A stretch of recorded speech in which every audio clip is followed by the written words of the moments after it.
commencer par vos coups de cœur. Vous, Aurore, c'est un coup de cœur sur quelqu'un qu'on adore, Michel Audiard. Oui. Un livre sur Michel Audiard. Tout à fait. C'est Fabrice Desferrard, qui est professeur des universités à Reims et qui a écrit un livre qui s'appelle Les lois de Michel Audiard. Alors, ça fait du bien en ces périodes parce que dans ce livre, il a vu quand même les 135 films dans lesquels que Audiard a dialogué. Il les a vus 2 fois et aussi ceux sur lesquels il a travaillé en tant que scénariste. Et c'est un pur bonheur parce que d'abord, on rit beaucoup. Il vulgarise et il a vu ça du côté du droit. Mais en fait, le droit, là-dedans, n'est qu'un outil pour lui, pour nous rappeler tout ce qu'a dit Audiard. Alors, on a la vision d'Audiard sur les avocats, sur les cons bien sûr, sur les notaires, sur la police surtout. Et en fait, il en tire 3 lois, liberté, fraternité, égalité, qui étaient les principes d'Audiard. Et véritablement, c'est un livre qui fait du bien et qui donne envie de revoir tous ces films, notamment, et de revoir Michel Morgan, Jean Gabin, Lino Ventura. C'est un vrai bonheur, c'est un petit bonbon qui pétille. Vous avez parlé des cons, vous voulez ma citation préférée d'Audiard, qui n'est pas très connue, parce que c'est dans un film qui n'a pas très bien marché, qui s'appelait Fleur d'oseille. C'est quand tu passes pour un con, passe vite. Je trouve que celle-là est excellente. Alors Audiard, évidemment, on ne peut qu'approuver. Vous, c'est un coup de cœur ou plutôt... C'est Michel Michou. C'est un coup de trouille. Et puis ça parle de la CIA, alors comme vous auriez pu être James Bond Girl, ça va très bien. Oui, Philippe. Alors effectivement, au début de chaque mandature présidentielle américaine, la CIA dépose dans le bureau ovale un rapport qui est une espèce de rapport prospectif qui couvre à peu près 15-20 ans de ce qui est censé advenir dans le monde. Et on s'est aperçu que les rapports qui avaient été rendus précédemment, notamment singulièrement celui de 2009, avaient été tout à fait intéressants parce que c'était des prédictions qui finalement, en tout cas pour une d'entre elles, s'était réalisée. Il s'agissait du risque pandémique. Ah oui. Et c'est vrai qu'à l'aune de ce qu'on vient de vivre ces 18 derniers mois, c'est assez étonnant. Donc là, un nouveau rapport a été donc fourni à Joe Biden au début de sa mandature et il est traduit et il est publié en France aux éditions des Équateurs. Et sans grande surprise, ce qu'on constate dans ce rapport, c'est 3 problématiques très importantes. La première, c'est évidemment le risque géopolitique induit par les changements et dérèglements climatiques, qui va avoir un impact considérable dans les 20 prochaines années. La dette pour certains pays, qui est susceptible de provoquer un déséquilibre, là encore, extrêmement important. Et puis également, et ça c'est vraiment pas réjouissant, les attaques terroristes qui, loin de se calmer, vont plutôt avoir tendance à s'accentuer avec des moyens d'attaque de plus en plus sophistiqués, de plus en plus lourds et qui sont susceptibles de commettre de plus en plus de dégâts. Donc on a quand même quelques petits points qui sont positifs, malgré tout, s'il faut terminer quand même sur une note positive. Donc ce sont évidemment tous les progrès scientifiques qui vont continuer à être réalisés, notamment dans le domaine médical et puis dans l'amélioration du quotidien de tous. Donc voilà, ça c'est une note un peu plus positive, mais globalement on note en tout cas sur ces 20 dernières années en lisant ces rapports qu'ils sont de plus en plus pessimistes sur les rapports internationaux. Ça rappelle le titre d'un film qui n'était pas fait, dont les dialogues n'étaient pas faits par Audiard, mais c'était un film de Bertrand Blier, Préparez vos mouchoirs. C'était un film en 78. Alors mesdames, oui, vraiment, Préparez vos mouchoirs. Vous voulez parler d'un dramatique féminicide, d'un dramatique fait divers qui a eu lieu à Mérignac, à côté de Bordeaux, cette semaine. Oui, alors, dans ce fait divers, en fait, je pense qu'il va être important d'expliquer comment fonctionne un peu la justice lorsqu'il y a des décisions qui ont été rendues, puisque le meurtrier, en fait, était sous sursis probatoire. Alors, il faut quand même rappeler la première chose, c'est que c'est le procureur de la République qui est chargé de l'exécution des peines.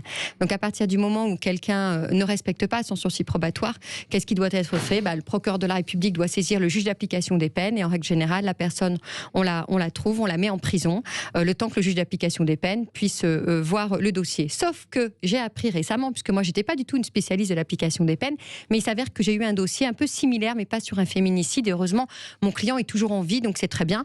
Le juge d'application des peines, en fait, n'a pas le dossier du tribunal. Donc il faut arrêter de faire haro sur le juge d'application des peines. Il faut savoir que quand on lui soumet un dossier, en fait il a rien, il n'a que la décision de justice. Donc au lieu de faire des lois en permanence, de nous sortir des lois, il suffirait déjà rien que de dire qu'on change nos habitudes, d'habitude, et que lorsqu'un juge d'application des peines est saisi de la situation de quelqu'un, la première chose qu'il devrait avoir, c'est l'intégralité du dossier qui avait été soumis au tribunal, parce qu'en règle générale, notamment dans ce genre d'affaires de féminicide, il y a des rapports psychologiques, il y a quand même beaucoup de choses qui vont lui permettre que lui, juge d'application des peines, va pouvoir se faire une idée. Bon. Après, je vais laisser Caroline rebondir sur ça, parce qu'en fait, il y a pas mal de sujets à aborder, notamment sur le JAP, et puis sur les conséquences aussi, sur les manques de moyens, parce qu'il y a une enquête qui est dirigée, qui, moi, ne sert pas à grand-chose. Dès qu'il y a un problème en France, on diligente une enquête. Sauf qu'il y a d'autres moyens, et on sait qu'aujourd'hui, on a tous les moyens pour éviter ce genre de problème. Caroline Grima. Alors moi, je voudrais me placer du côté de la victime, peut-être sur un point de vue un petit peu moins juridique, parce que j'entends très régulièrement dans ce genre de situation, et malheureusement on a eu l'occasion d'en voir beaucoup ces derniers temps, notamment un qui m'a touché vraiment, et qui s'est déroulé dans le Val d'Oise au mois de décembre, à Daumont plus exactement. J'entends systématiquement dire du kidam quand on en débat. Oui, mais toutes ces femmes, pourquoi elles partent pas? Pourquoi elles restent là où elles sont? Pourquoi elles ne réagissent pas? Et évidemment, c'est la culpabilisation systématique de la victime, parce que c'est tellement plus simple. Et puis surtout, c'est le témoin d'une méconnaissance profonde de ce qu'est être sous emprise dans une situation de couple où la violence est exercée. L'emprise, elle est absolument phénoménale, elle est extrêmement difficile à décrypter pour les observateurs extérieurs de ce type de situation. La meilleure preuve s'agissant du féminicide de Mérignac, c'est que beaucoup des voisins qui ont été interrogés, pas forcément par les services de police, mais surtout par les médias, ont pu dire, mais on n'avait pas forcément connaissance de l'intensité et de la gravité de ce qui se déroulait derrière la porte de cette famille.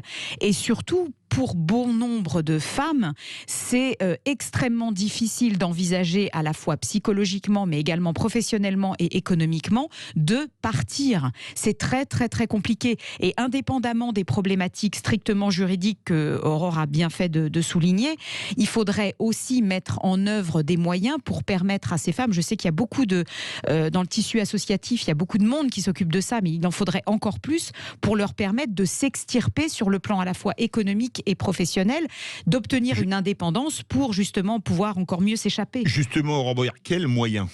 Alors, tout existe, hein. Tous les moyens existent. Mais ils ne sont pas utilisés. Le problème, c'est pas ça, c'est que c'est le manque d'argent. C'est-à-dire qu'aujourd'hui, il faut bien savoir que moi, le juge d'application des peines, quand je l'ai saisi de la mesure concernant mon client qui était victime, il avait 40 dossiers à traiter dans la journée. 40. Je ne sais pas si vous imaginez ce que ça représente.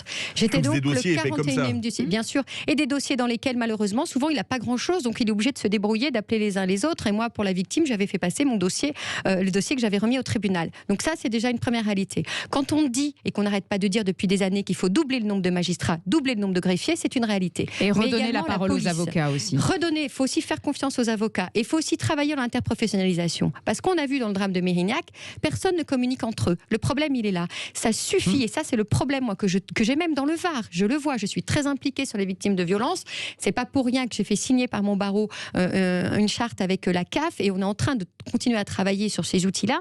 Il y a malheureusement des gens qui ne savent pas travailler dans l'interprofessionnel. Que ce soit des avocats, que ce soit des magistrats, que ce soit des associations. Et c'est à ça que l'on se heurte. Parce que le drame de Mérignac, si tout le monde s'était passé le mot, si tout le monde avait échangé, si tout le monde avait vraiment utilisé les outils qu'on a, il ne serait pas arrivé.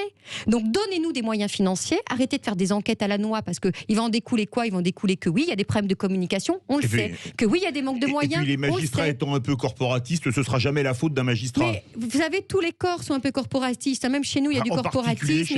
Il y en a un peu partout, même dans la police. Tout le monde l'est un petit peu. Mais le problème, si vous voulez, là-dedans, c'est véritablement un manque de moyens financiers. Maintenant, ça suffit. Il faut vraiment qu'on ait des moyens. Et je terminerai pour dire aussi qu'on parle beaucoup de féminicide et du coup, on en oublie les enfants. Depuis quelque temps, je n'ai jamais vu autant d'enfants traumatisés. Et ça aussi, il faut qu'on s'en occupe. C'est-à-dire que les victimes, c'est la mère ou le père. Des fois, il y a des hommes battus dans des moyens de prévention, mais aussi les enfants. Et les enfants sont les grands oubliés. Ça aussi, il va falloir un petit peu retrousser les manches et s'en occuper. Vous êtes d'accord avec ça sur l'oubli des enfants, Caroline Grima? Alors, oui, bien sûr, mais moi, je trouve que l'hyper-médiatisation des éléments politiques qui intéressent les citoyens dans le cadre de ce qui va se passer, parce qu'on va rentrer dans une période de campagne électorale très intense. On y est déjà. Je trouve justement que cette problématique des violences faites aux femmes et des féminicides, elle est une fois de plus reléguée au second plan. Moi, j'en entends très peu parler en ce moment, et c'est assez symptomatique. Ce drame de Mérignac, on en a finalement entendu assez peu parler. Il a été assez peu médiatisé. Alors effectivement, on parle beaucoup d'autres sujets qui préoccupent les Français et qui sont absolument fondamentaux. Moi, je pense que le prochain quinquennat va se jouer sur les problématiques sécuritaires. C'est une évidence. Mais n'oublions pas que cette problématique de féminicide fait partie de la problématique sécuritaire et qu'il faut absolument la prendre à bras-le-corps. Mesdames, je voudrais terminer avec une note positive, si vous le permettez. La semaine dernière, c'était l'anniversaire d'une des voix de Regard de Femme. Et hier, c'était un anniversaire important, plus je ne dirai pas l'âge, d'Aurore Boyard. Donc, on va conclure en musique. Alors, bon anniversaire à vous. Merci. En plus, le même âge que Véronique Langlais, vous avez une semaine d'écart. Donc, on est peut jumelles. pas faire... Oui, quasi. Quasiment. Mais bon, pour connaître les deux, vous n'êtes pas si jumelles que ça, parce qu'il y a une blonde, une brune, à moins qu'il y en ait une qui soit Oui, mais apparemment, on a toutes les deux du peps, je dirais, d'énergie. Alors, on vous souhaite évidemment un excellent anniversaire, n'est-ce pas? Merci. Et mon petit doigt me dit que dans quelques instants, dans le journal des sports, un certain Gaspard de Vaubicourt vous a même mis un clin d'œil.